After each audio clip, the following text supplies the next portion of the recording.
The man was woken up by a ewe licking his face. He looked around and realized he was hanging on a cliff 10,000 meters high, with a bottomless abyss of clouds beneath him. He looked up and saw his parachute caught on a tree branch, which had saved his life.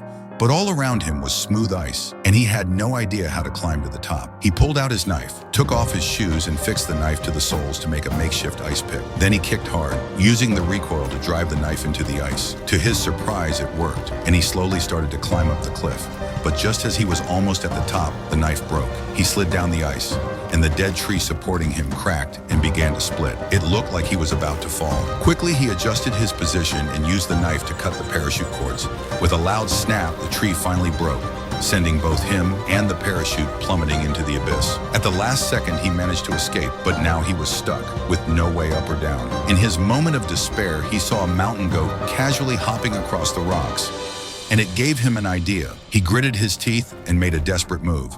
Using both his hands and feet, he pushed against the opposite rock face and slowly began to climb.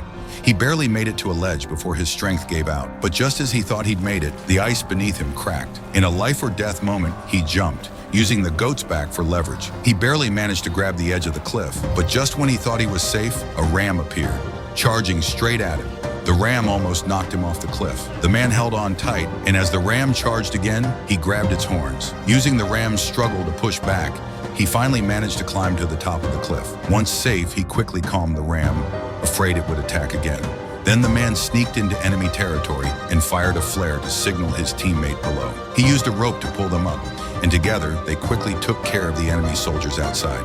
Furious, the man kicked open the door and finally came face to face with Tony, the mastermind behind his son's death. He immediately pulled out his knife, and a fierce battle began. Tony was incredibly strong, and after 300 rounds, neither of them had gained the upper hand. Just as the fight seemed to be at a standstill, Tony slyly pulled out a grenade. The man quickly grabbed a shield to block the blast, but Tony took advantage, attacking with his knife, forcing the man to the edge of the cliff. In the nick of time, the horny ram charged again. Its sharp horns pierced Tony's thigh, giving the man the chance to strike a fatal blow. As Tony fell toward the cliff, the man grabbed his tie, and before Tony fell into the abyss, the man pulled out his son's medal, cut off the tie, and watched Tony fall to his death.